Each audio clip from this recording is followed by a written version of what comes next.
치료를 하고 어떤 분은 내시경 치료하고 어떤 분은 수술이 필요하고에 대해서 제가 말씀을 드리도록 하겠습니다. 보시다시피 1999년부터 2012년까지 우리나라 남자 위암 환자는 계속 늘어나고 있습니다.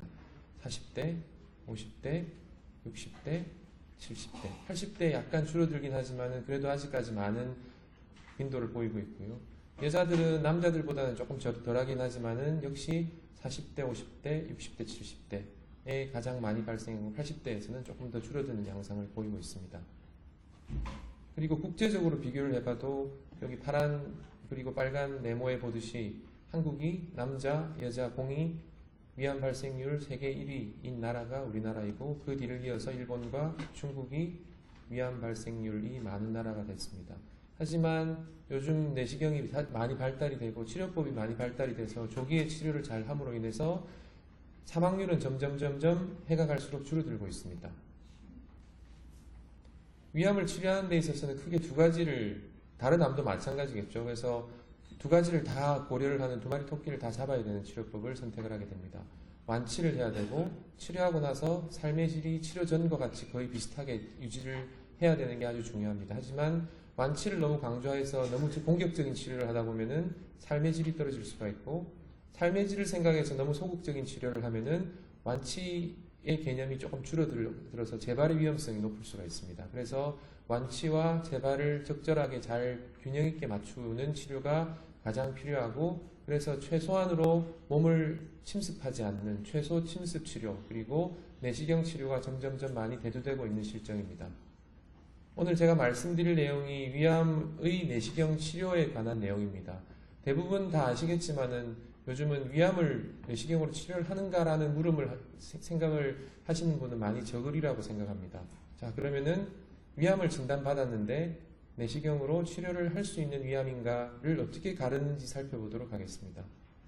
이렇게 큰 위안에 이런 갈색나는 병변에 위암이 생겼다고 가정을 했을 때 이 위암이 내시경으로 치료를 할 수 있는 위암인지를 한번 생각해 보겠습니다. 다른 암과 마찬가지로 위암은 1기, 2기, 3기, 4기로 나눠집니다. 그래서 1기인 암을 조기 위암 아니면 초기 위암이라 하기도 하고요. 그 다음에 1기 위암이라고 부르기도 합니다.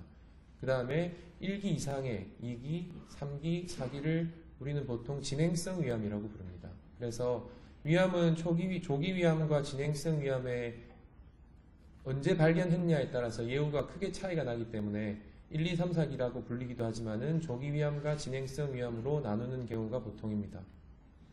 사진에서 보시다시피 오른쪽 그림과 같이 이렇게 덩어리져 있다든지 아니면 이 아래쪽 그림과 같이 푹 파여진 궤양이 있다든지 하는 눈에 띄는 진행성 위암도 있지만 왼쪽에서는 소화기내과 전문의사가 아니면은 쉽게 찾아낼 수 없는 동그라미 안에 들어있는 이렇게 하얗게 색깔만 변한다든지 빨갛게 발적이 소견이 보인다든지 하는 그런 소견만 가지고 암을 진단하는 그런 시대가 왔습니다. 그래서 이런 왼쪽에 동그라미 안에 있는 병변의 상태에서 암을 진단을 하는 것이 훨씬 더 이롭고 치료의 방향에서도 아까 삶의 질 그리고 완치를 이루게 하는 길이라고 생각을 합니다. 크게 암을 진단했을 때 저희들은 크게 세 가지를 기준으로 합니다. 첫 번째는 종양, 원발 종양이라고 해서 그 장기에 있는 종양이 얼마나 자랐고 얼마나 뿌리 내렸는지 하는 첫 번째. 두 번째는 그 종양으로 인해서 주변의 림프절에 얼마나 전이를 갖느냐. 그리고 그 종양이 림프절이나 다른 혈관을 따라서 다른 장기로 어떤 장기로 갔느냐에 따라서 TNM 스테이지라고 하는 병기 결정을 하는 방법을 사용합니다.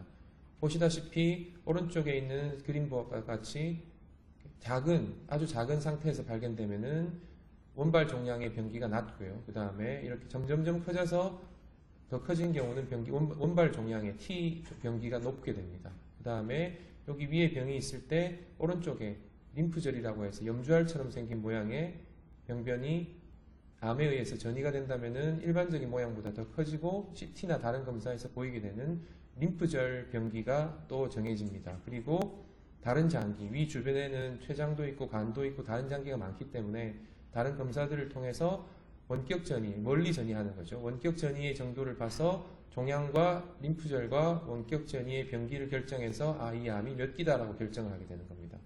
그러면은 여기 왼쪽 사진에 있는 것 같이 이렇게 아주 색깔만 변하고 빨갛게 있는 이쪽 병변에 대해서는 원발 병소의 병기가 되게 작겠죠. 그래서 점막층 또는 점막 하층, 위층은 네 가지 층으로 이루어져 있습니다. 첫 번째 옅은 분홍색으로 보이는 점막층, 그 다음에 노란색으로 보이는 점막 하층, 그리고 붉은색으로 보이는 근육층, 그리고 위를 싸는 막인 장막으로 이루어져 있기 때문에 그 병변이 어디까지 가느냐에 따라서 병기가 결정이 됩니다. 그래서 오른쪽과 같이 큰 덩어리를 가지고 궤양이 있는 병기는 세 번째나 네 번째 정도의 병기가 되겠고요.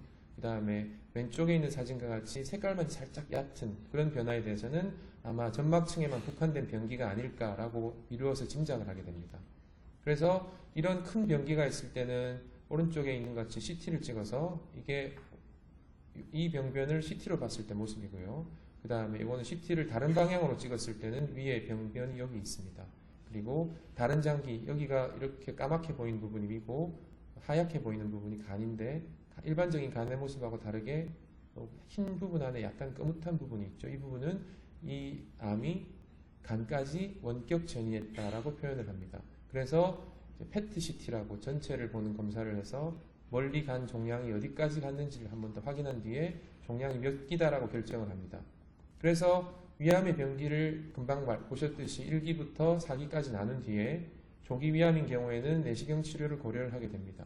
조기 위암은 크게 두 가지를 나눕니다. 점막암과 점막하암이 있겠죠. 그거는 이 앞에서 보셨듯이 이 분홍색 층에 국한된 암이 점막암이고 조금 더 밑에까지 내려온 암이 점막하암. 이 두 층의 암이 있는 경우를 조기 위암이라고 합니다. 그래서 내시경으로 치료를 할 수 있는 부분은 점막암과 점막하암 중에서 일부, 그 다음에 점막하암 중에서 조금 더 깊이 침범한 점막하암이나 3기까지의 암을 보통은 수술적 치료를 하고 그 이후에 다른 장기로 원격 전이가 있는 경우는 항암 치료란 약물 치료를 하게 됩니다. 그래서 제가 말씀드릴 것은 내시경 치료를 하는 암에 대해서 말씀을 드리고자 하고, 이 앞에서 보시면은 1기인데 불구하고 여기 분홍색에 걸쳐 있는 점막하암은 1기는 분명히 조기 위암인데도 불구하고 내시경 치료가 아닌 수술적인 치료를 합니다. 그래서 암을 진단받았는데 1기인데 왜 수술을 하지라고 하는 그런 경우에 대해서 말씀을 드리도록 하겠습니다. 첫 번째는 점막 하층 암이긴 하지만은 좀 깊은 암. 그런 경우는 조기 위암이긴 하지만은 좀 침윤도가 있기 때문에 림프절 전이 같은 그런 전이 확률이 높아서 결국 수술을 해서 림프절을 다 제거를 해야지 완치라는 표현을 씁니다. 두 번째는 세포 분화도라는 좀 어려운 용어인데요. 세포 분화도가 나쁜 암.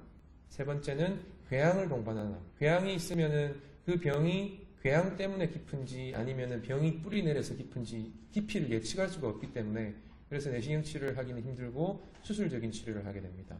네 번째는 림프관이나 혈관 전이가 있는 경우. 이 중에 대부분 다 알겠지만 세포 분화도라는 말이 좀 어려운 말입니다. 세포 분화도는 같은 암세포인데도 불구하고 여기에 동글동글하게 잘 배열된 암세포를 우리는 분화도가 좋은 암이라고 하고요. 그 다음에 쭉 따라 내려와서 아래쪽 가면 세포 모양이 다 뭉개져 있는 듯하게 자기 세포벽을 다 파괴되면서 서로 일정한 모양을 갖지 않는 불규칙한 모양을 갖는 암을 분화도가 나쁜 암이라고 합니다. 그래서 분화도가 좋은 암은 저는 환자분들한테 설명드릴 때 조기암은 조기암답게 행동을 하는데 분화도가 나쁜 조기암은 조기암답지 않게 예측할 수 없는 일들이 막 일어나게 됩니다. 여기서 예측할 수 없는 일들이라는 것은 림프절 전이를 한다든지 갑자기 다른 장기로 전이가 일정 시간 후에 발견이 된다든지 하는 그런 것 때문에 분화도가 나쁜 암은 이 암이 퍼져나가는 길을 다 차단을 시켜야 돼서 수술로 림프절을 다 절제를 해야지 그걸 완치라고 할 수 있습니다. 그리고 림프관이나 혈관 전이가 있는 경우에는 왜 내시경 치료를 못하는지 살펴보겠습니다. 암세포가 이렇게 있고 암세포가 생겨서 암이 생기기 시작했습니다. 근데 이 암세포는 자기가 성장을 해야 되기 때문에 결국 주변에 있는 혈관이나 림프관을 통해서 혈관을 땡겨서 자기가 영양분을 얻어먹고 살게 되는 거죠. 그러면은 이런 걸 신생혈관이라고 그래요. 새로 생긴 혈관이라고 그러는데 이런 신생혈관들이 점점점 커지면은 영양분을 받아서 공급받는 것도 있지만 거꾸로 암세포를 이걸 통해서 퍼뜨리는, 여기 보시면 혈관 안에 이런 짙은색 동글동글한 애들이 보이죠. 이런 애들을 통해서 밖으로 전이를 시킬 수 있는, 그래서 결국에는 오른쪽 아래쪽 그림과 같이 다른 장기로 아니면 다른 림프절로 전이를 하게 되는 그런 문제가 생길 수 있습니다. 그래서 똑같이 내시경으로 동그랗게 다 종양을 떼냈고 이 종양은 절제 조직 안에 다 있지만 얘랑 다른 점은 그 뒷 배경을 보시면은 오른쪽에 있는 암은 림프관을 통해서 암세포가 퍼져나갔기 때문에 종양을 완전 제거했다 하더라도 종양 내부에 혈관이나 림프관 안에 암세포가 들어있는 경우는 이미 나갔다고 생각을 하고 수술을 해야 되는 그런 상황이라고 생각하시면 될 것 같습니다. 그래서 이상으로 정리를 해드리면 내시경 치료를 받을 수 있는 위암은 첫 번째, 궤양이 동반되지 않은 분화도가 좋은 림프절 전이가 없는 림프혈관 전이가 없는 점막암 또는 점막하암의 일부를 내시경 치료를 할 수 있습니다. 이론적으로 이렇게 할 수 있고요. 자, 그래서 내시경 치료를 왜 자꾸 받느냐라고 하는 것은 당연히 아시다시피 복강경 수술이 처음 나왔을 때 개복 수술보다 훨씬 더 낫듯이 그런 수술적인 치료보다 내시경 치료는 마취가 필요 없고 그 다음에 마취나 외과 수술에 따르는 우발증이나 합병증이 더 적고 재원기간이라는 건 병원에 입원하는 기간입니다. 입원 기간이 짧고 식사 등 회복이 빠르고 빨리 직장에 복귀할 수 있고 일상생활을 빨리 복귀함으로 인해서 삶의 질을 향상시킬 수가 있습니다. 그리고 내시경 치료를 하려면은 아스피린이나 항혈소판제 아니면 혈액순환제 같은 걸 드시는 분들은 혈액순환제라는 것은 피가 엉켜붙으면 안 되는 그런 목적으로 드시는 거기 때문에 내시경 치료를 하면은 좀 이따 보시겠지만 피가 많이 나는 시술입니다. 그래서 피를 빨리 멎어야 되는 그런 상황이기 때문에 이런 피를 잘 안 먹게 하는 약은 일단 일주일은 끊으셔야 됩니다. 그리고 기본적인 검사들, 그 다음에 동의서를 작성을 해주시고 그 다음에 그 전날 밤부터 금식을 하고 시술을 받으시면 됩니다. 자, 2013년 12월에는 분명히 괜찮았던 이런 환자분이었는데 2017년 6월 달에 여기 암이 생겼습니다. 그래서 이분은 CT를 찍고 아까 말씀드린 종양과 림프절과 다른 장기로의 전이를 확인을 하고 필요한 경우에 점막 하층의 일부인 경우에 내시경 치료를 하기 때문에 이 병변이 점막 하층의 일부인지 아닌지를 감별하기 위해서 초음파 내시경이라는 그런 내시경 안에 초음파 기계를 넣어서 하는 검사가 있습니다. 그래서 내시경 치료에 합당하다고 판단이 됐을 때는 내시경 치료를 받게 됩니다. 내시경 치료 방법은 여기 분홍빛 보이는 게 암이라고 생각하면은 내시경 안으로 기구를 넣어서 이렇게 점을 찍습니다. 어디까지 치료를 해야 되겠다는 계획을 잡는 거죠. 그러고 나서 위벽은 워낙 얇아서 그 안에서 뭔가 치료를 하려면은 자칫 잘못하면은 위벽이 뚫어지기 때문에 위벽을 두껍게 만드는 용액을 점막 병변 아래쪽으로 주사를 합니다. 그런 다음에 또 칼을 가지고 그 아까 어디까지 치료를 해야 되겠다라고 하는 점 찍은 바깥쪽으로 이렇게 도려내고 그 다음에 이제 포를 뜨듯이 아래쪽을 다 띄어냅니다. 그리고 얘를 뜯어내고 나면 당연히 피가 나기 때문에 이런 피를 멈추는 그런 겸자라고 하는 집게를 가지고 다 지혈을 하게 됩니다. 이걸 조금 더 리얼하게 보시면은 여기 병변이 보이시죠? 병변의 바깥쪽으로 점을 똑똑똑 찍어서 안에 점막하 용액을 주입을 해서 위벽을 두껍게 만든 다음에 점 찍은 바깥쪽으로 한번 도려내고 그 다음에 아래쪽으로 칼을 넣어서 다 도려낸 다음에 여기 피가 조금 묻어 나오는 것들은 다 지혈을 해서 병변을 끄집어냅니다. 그래서 이렇게 끄집어낸 병변을 고정을 시켜서 포르말린이라고 하는 고정 용액에 고정을 시켜서 병리과를 보내면 이 조직을 병리과 선생님들은 2mm 간격으로 다 자릅니다. 이렇게 잘라서 이 병의 넓이, 그 다음 이 병의 깊이를 현미경으로 판단을 합니다. 아까 말씀드렸듯이 점막 하층, 점막층 하는 것들이 내시경 치료와 내시경 수술을 결정짓는 것들은 되게 0.0mm 이 정도 단위이기 때문에 현미경으로 관찰을 해서 이제 우리가 생각하는 만족하는 그런 병변에 들어왔을 때 그때서야 내시경으로 완치가 됐다고 말씀을 드립니다. 그래서 내시경 치료 방법을 간단하게 시술 방법을 살펴보면은 여기 보시면 병변이 여기 10시 방향이 보이고요. 이렇게 점을 찍습니다. 점을 다 찍은 뒤에 그 다음에 점막하 용액을 주입을 한다고 말씀드렸죠. 그래서 이 점막하 용액이 주입을 했다는 걸 알아야 되기 때문에 파란색 용액과 그 다음에 지혈 용액을 같이 섞은 다음에 주입을 하게 됩니다. 이렇게 부풀리면은 위벽이 훨씬 많이 두꺼워져서 위벽이 아래쪽 벽이 상처를 받게 되는 확률이 많이 줄어들게 됩니다. 그런 다음에 뾰족한 칼을 넣어서 이제 우리가 어디까지 치료를 하겠다라고 하는 계획한 부분 바깥쪽으로 이 암을 치료하기 위해서 이렇게 전기를 통전시켜서 이렇게 뺑 둘러서 치게 됩니다. 그 다음에 다른 칼을 넣어서 아까 제가 포를 뜨듯이라고 말씀을 드렸듯이 아래쪽을 이렇게 쳐내서 이 병을 완전히 제거를 하게 됩니다. 그래서 이 파란색 아래쪽에 보이는 파란색 용액이 들어간 층이 점막 하층이 됩니다. 점막 하층은 제가 아까 보여드렸듯이 위에서 두 번째 층에 해당되겠죠. 그래서 두 번째 층보다 더 깊이 들어간 병변은 그래서 내시경으로는 치료를 하기가 힘든 병이고 수술을 받아야 되는 병이라고 생각하시면 됩니다. 지금은 이분은 아마 크게 출혈을 일으키는 위험 요인이 없으시기 때문에 피가 거의 안 나고 있습니다. 이렇게 피가 많이 안 나고 있는 반면에 이제 다음번에 보여드릴 분들은 또 굉장히 피가 많이 나서 고생을 하시는 분도 계십니다. 피가 많이 나면은 환자분도 그 피가 나는 동안 힘들어 하시고 시술자도 그 지혈을 하느라고 또 힘들게 되는 겁니다. 그래서 이렇게 지혈을 다 마지막으로 이렇게 떼내고 그 다음에 이렇게 되는 게 내시경 치료입니다. 시간은 짧게는 5분에서 10분, 피가 많이 나서 조절을 하기가 힘들 때는 1시간 넘게 걸리기도 하기 때문에 이런 상황이 현장에 들어가 봐야지 시간을 좀 알 수가 있고요. 이렇게 내시경 치료를 하고 나면은 한 이틀 동안 금식을 하게 됩니다. 금식을 하고 그다음 금식하는 동안 속이 많이 안 좋고 위산에 의해서 그 잘라낸 부분, 궤양이 생긴 부분에 속이 쓰리고 하는 증상이 있어서 위산 분비 억제제를 주사를 하고 그 다음에 이틀 정도 지나서 내시경 관찰을 한 뒤에 피가 더 이상 나는 게 없으면 그때 이제 퇴원을 하시게 되고 바로 퇴원하시자마자 바로 식사를 하실 수가 있습니다. 그 다음에 치료한 궤양이 이렇게 절제하기 위해서 치료 후에 생긴 궤양이 2달 정도는 가기 때문에 그래서 한 궤양제를 한 2달 정도 약을 드시게 됩니다. 그리고 아까 한 2주 정도는 지나야지 2mm 간격으로 잘라서 개를 다 파야 되기 때문에 2주 정도 지나서 내려오시면은 결과를 알 수가 있게 됩니다. 합병증은 당연히 칼을 대는 시술이기 때문에 피가 나겠죠. 그래서 치료 당시에 피가 나기도 하고 뒤늦게 집에 돌아가셔서 한 달 정도 안에 밑에 숨어있는 혈관이 튀어나와서 피를 내기도 합니다. 그래서 피를 내는 경우에는 근처 병원에 가신다든지 아니면은 저희들 병원에 다시 연락을 해서 응급실로 오시든지 그렇게 하시면 되고요. 그래서 이런 약물들을 먹는 분들이 피가 많이 나고 그 다음에 이런 혈액순환제 개념으로 마늘 엑기스나 뭐 양파 이런 것들을 드시는 분들이 피가 많이 나는 경향이 좀 있습니다.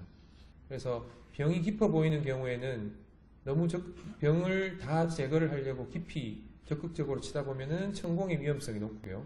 그 다음에 천공의 위험성이 시술자가 겁이 나서 얕게 치면은 병을 남기게 되는 겁니다. 그래서 적절한 깊이로 치는 게 중요하고 하지만 이렇게 동그랗게 여기 보이는 천공, 그 다음에 이렇게 얇은 벽이 찢어지는 그런 경우에는 여기 보면 금속 쇠붙이 같은 게 보이시죠? 이게 클립이라고 하는 건데 클립으로 다 내시경적으로 치료를 봉합을 할 수 있기 때문에 약간의 치료 기간이 입원 기간이 길어지는 거 말고는 결국 이제 마지막 사항은 다 천공이 일어나지 않은 분이랑 크게 차이가 나지 않습니다. 그래서 천공은 치료 중에 우발적으로 생길 수 있는 것들이고 내시경은 일반적인 진단 내시경도 워낙 구역질을 많이 하는 그 상황도 있을 수 있기 때문에 치료 내시경을 하는데 저는 가만히 있는데 환자분이 구역질을 많이 하면은 환자분의 위가 칼로 다가와서 천공을 만들기도 합니다. 그러니까 굉장히 많은 신경이 쓰이고 테크닉을 많이 필요로 하는 시술이라고 생각하시면 됩니다. 그리고 다음에는 협착이라는 거. 협착은 좁아지는 겁니다. 좁아지는 거.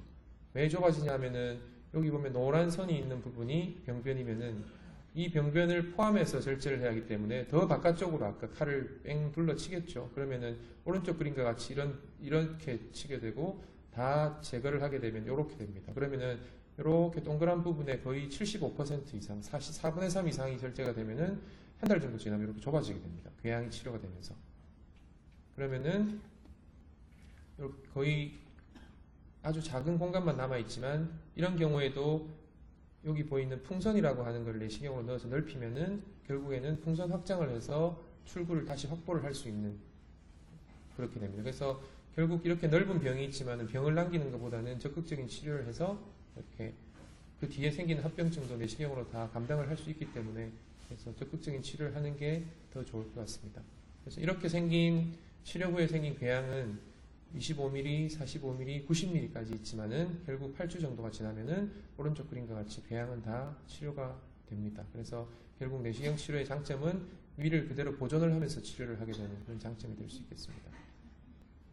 내시경 치료를 했고 그 다음에 이제 추적 검사를 해야 되겠죠. 그래서 위암물 치료를 내시경 치료로 완치 판정을 받았을 때 추적 검사를 하는 이유는 치료한 부분에 혹시나 재발하지 않는지 그 다음에 동시성 병변 그리고 이시성 병변이라고 있습니다. 동시성 병변은 같이 병변이 있는데 미처 발견하지 못하고 있는 병변은 보통 1년 이내에 다시 그게 도드라지게 되거든요. 그러면은 다시 한번 치료를 하게 되고, 이시성 병변은 1년 후에 발견되는 병변을 찾기 위해서 한번 암을 만들어낸 점막이기 때문에 그 점막에서는 또 다시 암을 만들어낼 기회가 또 있습니다. 그래서 2년까지는 매 6개월마다 내시경하고 CT를 보통 찍는 편이고요. 2년이 지나면은 매년 찍습니다. 그래서 이런 동시성 병변이나 이시성 병변은 보통 2년 안에 가장 많이 발견이 되기 때문에 2년 동안 좀 단기간으로 검사를 하고 2년이 지나면은 1년마다 검사를 하게 됩니다. 그래서 이 검사 스케줄만 잘 지키시면은 특별한 문제 없이 동시성 병변이나 이시성 병변이 있더라도 치료를 하게 됩니다.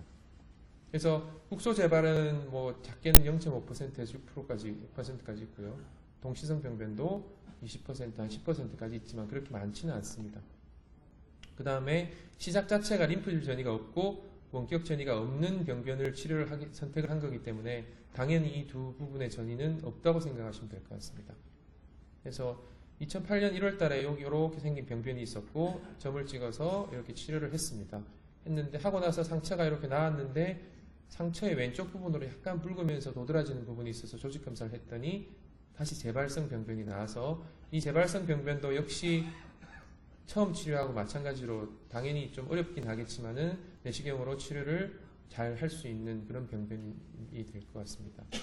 그리고 또 다른 재발성 병변의 치료 방법은 이제 그 소작술이라고 태워 없애버리는 거거든요. 그래서 이 부분에 약간 빨갛게 튀어나온 부분이 있으면은 이 부분을 파랗게 보이는 이런 기구를 내시경으로 넣어서 레이저를 통해서 태워 없애버리는 그런 치료를 하는 방법도 방법 중에 하나입니다.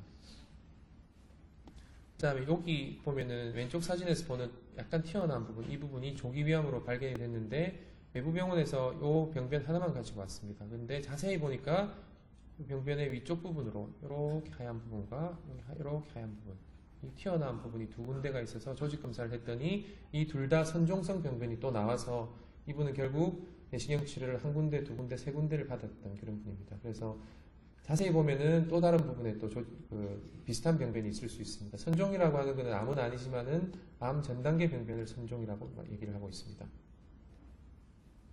내시경 치료로 다 떼냈습니다. 근데 외래를 2주 뒤에 와서 왔더니 또 수술을 해야 된다고 말하는 경우가 있습니다. 이해가 안 될 수도 있는데 결국 내시경 치료로 완치를 이루지 못한 경우에 수술을 하게 되겠죠. 다시 한번 정리를 앞에 말씀드린 걸 다시 보겠습니다. 내시경 치료할 수 있는 위암은 궤양이 동반되지 않은 분화도가 좋은 림프절 전이가 없는 림프 혈관 전이가 없는 점막암 또는 점막암의 일부인데 근데 그런 위암인 줄 알았는데 병변을 다 떼고 나니까 그게 다가 아니라는 겁니다. 그래서 당연히 암을 다 못된 경우는 수술이나 다른 치료를 해야 되겠죠. 분화도가 좋은 줄 알았는데 나빴고 림프절 전이가 없는 줄 알았는데 있고 그 다음에 림프혈관 전이가 없는 줄 알았는데 있고 깊이가 별로 많이 안 깊은 줄 알았는데 깊이가 깊더라. 다 거짓말인 거죠. 처음 들은 얘기가. 그렇게 된 이유는 조직검사는 이렇게 하게 됩니다. 그러면은 요 부분만 떼게 되겠죠. 조직검사 집게는 보통 한 6mm 정도 펼쳐지기 때문에 결국 뜯어내는 조직은 한 3, 4mm 정도의 조직이 뜯어내게 됩니다. 그래서 3, 4mm 조직을 가지고 이만큼 조직을 추측을 하는 거죠. 근데 내시경 절제술은 여기를 다 뜯어내는 거기 때문에 이 세포뿐만 아니라 다른 세포에 다양성이 있어서 금방 말씀드린 거짓말 같은 일이 벌어지기도 합니다. 그래서 전체적인 조직을 보고 다시 평가를 해서 내시경 치료를 마쳐야 되는지 그렇지 않아야 되는지를 완전하게 하고 나서 내시경으로 완치를 한다고 생각하시면 될 것 같습니다.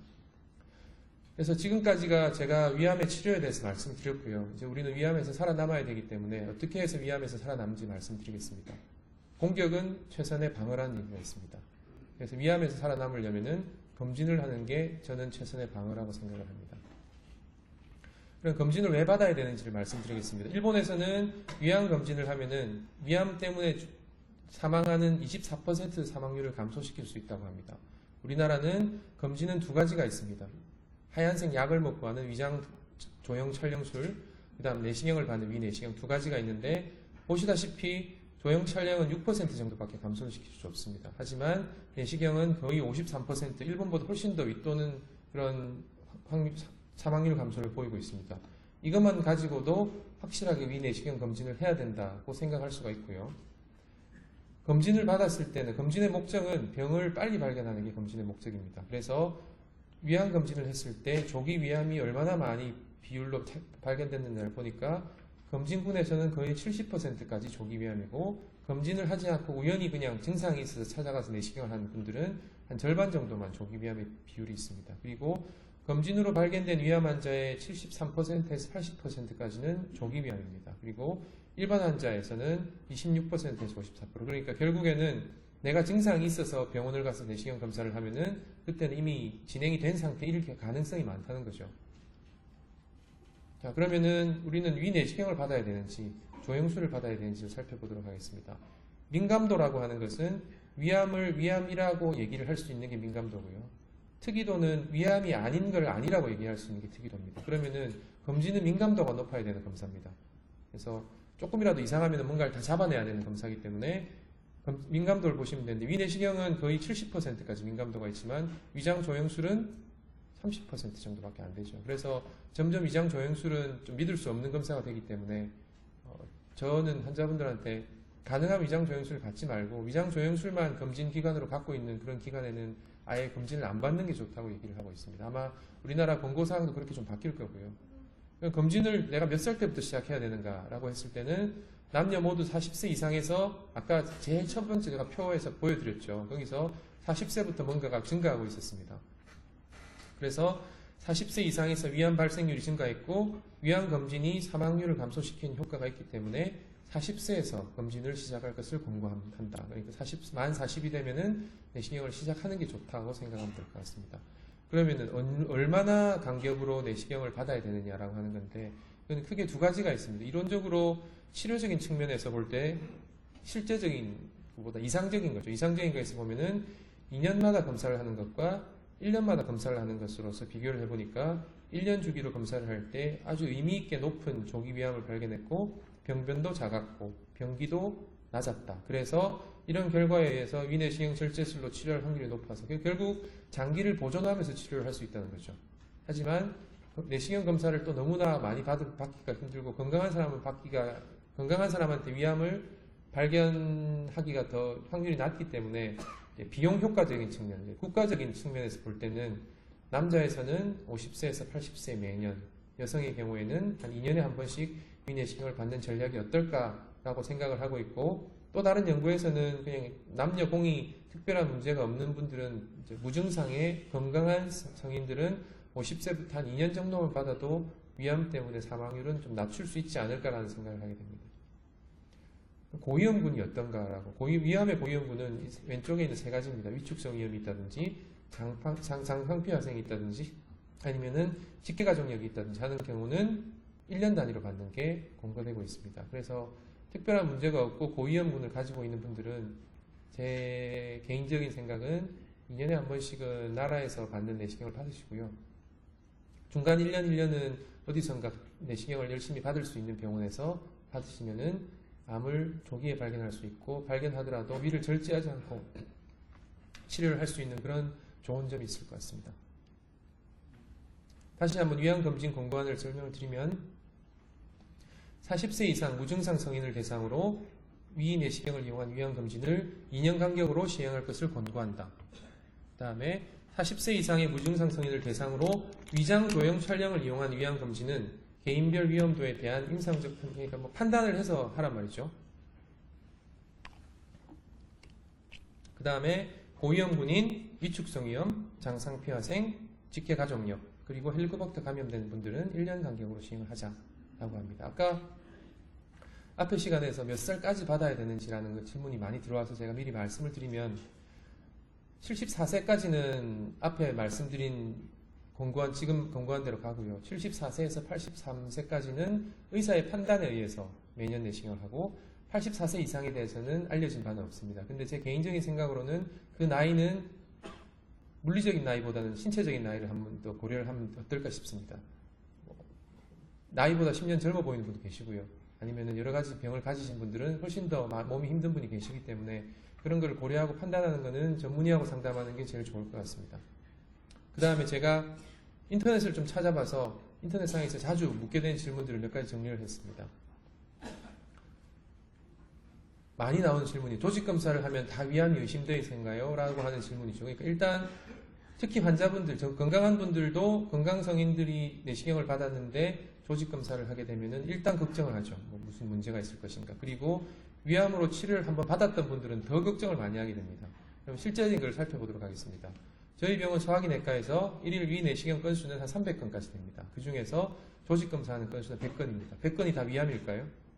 그래서 조직 검사는 위염인데 조금 이상하게 생긴 위염, 그 다음에 궤양이 있다든지, 그 다음 위용종. 용종은 아까 앞 시간에 튀어나와서 생긴 병변을 다 용종이라고 그랬죠. 용종.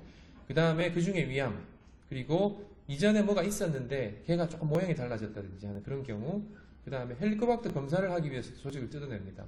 그런 다양한 이유로 조직 검사를 하기 때문에 내가 조직 검사를 받았다고 해서 다 나쁜 병은 아니라고 불안해 하실 필요는 없을 것 같습니다.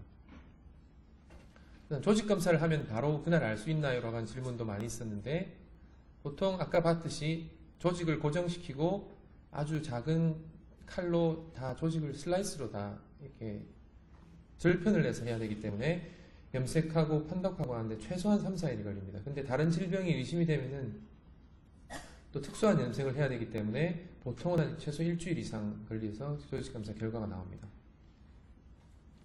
내시경 조직검사에서 암이 나왔는데 몇 기인가요? 라고 물어보는 질문도 많았는데요. 그래서 기수는 아까 제가 말씀드렸죠. TNM 병기라고 하는 이 세 가지 검사를 다 해야지 몇 기인지가 나옵니다. 그래서 조직검사로는 그 장기에 있는 병이 암이다 아니다를 판단할 수 있고 나머지 검사들을 해야지 과연 어떤 치료를 받아야 되는 암인지를 알 수가 있습니다. 그 다음에 암이 의심돼서 조직검사를 했는데 암이 아니래요. 그러면 결국에는 모양은 나쁘게 생겼는데 암이 아니거나 아니면은 아까 얘기했죠. 조직검사는 뜯어낼 수 있는 조직이 제한되어 있기 때문에 전체를 100% 대표할 수 없어서 반복적으로 조직검사를 하기도 합니다. 그래서 진짜 같은 가짜도 있고 가짜 같은 진짜도 있기 때문에 이런 경우에는 제일 나쁜 거를 의심을 하고 나가야지 나중에 그 병 때문에 몸이 나빠지지 않겠죠. 그래서 이런 경우는 어쩔 수 없이 제일 의심되는 것 중에서 제일 나쁜 상태를 의심을 하고 끝까지 아니라는 걸 알아내야지 환자분이 건강할 수 있는 겁니다. 그래서 조직검사를 자꾸 하는 거는 뭔가 환자를 괴롭히는 것도 아니고요. 그 다음에 뭔가 조금 더 오해를 하게 되면 뭐 자꾸 조직을 뜯어서 병원의 수익을 올리려나 이런 것도 아니고요. 결국에는 환자가 그 병으로부터 자유로워지게 하는 걸 확신하기 위해서 내시경 검사, 조직 검사를 한다고 생각하시면 됩니다. 내시경을 받고 왔는데 또 내시경을 해야 되나라고 하는 질문도 굉장히 많이 하고 외래 진료를 보면서도 많이 하게 됩니다. 아까 앞에서 말씀드렸듯이 암이 있었는데 열심히 찾아보면은 다른데 또 암이 있을 수가 있습니다. 그리고 밖에서 찍어온 사진들이 치료 내시경을 위한 적절한 사진이 아니기 때문에 아까 내시경을 하기 첫 번째가 내시경 하기 전에 병변 주변으로 동그란 점을 똑똑똑 찍죠. 그 점을 찍는 병변의 경계를 외부 내시경 사진으로서는 판단하기 어렵기 때문에 그런 전략을 짜기 위해서 다시 내시경을 하기도 합니다.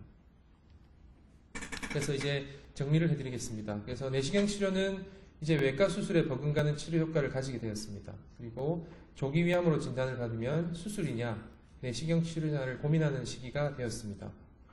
완치가 되는 치료법이 여러 가지일 경우에는 덜 복잡하고 덜 비싸고 덜 고생하고 치료 후에 정상적인 생활로 복귀가 쉬운 치료법을 선택을 합니다. 하지만 암 치료의 핵심은 완치에 있습니다. 그래서 수술을 너무 어렵다고 생각하지 말아야 됩니다. 그래서 완치를 할 수 있는데 수술이 필요하면 꼭 수술을 받으셔야 됩니다. 그리고 내시경 치료 후에 정확히 추적 관찰을 해야 되고 흔히 광고에서 많이 보도되는 기적의 완치라는 건 절대로 없습니다. 암이 있었는데 병원에서는 분명히 암이라고 했고 치료를 받아야 된다고 했다. 근데 자연치료를 한다든지 뭐 민간요법을 한다든지 해서 암이 갑자기 덩어리가 몸에서 다 없어졌다. 그거는 처음부터 암이 아니었을 가능성이 많습니다. 그러니까 진짜 같은 가짜죠. 진짜 같은 가짜. 그렇기 때문에 꼭 잘 염두에 둬서 의사의 말을 잘 듣는 게 건강해질 수 있는 지름길이라고 생각을 합니다. 그리고 가장 중요한 것은 예방입니다. 그리고 식생활이 중요하고 조기 발견이 그 다음으로 중요하고 그 다음에 적절히 치료를 내시경 치료를 하고 수술적 치료를 하는 게 그 다음에 중요한 거라고 생각하시면 될 것 같습니다. 경청해 주셔서 감사합니다.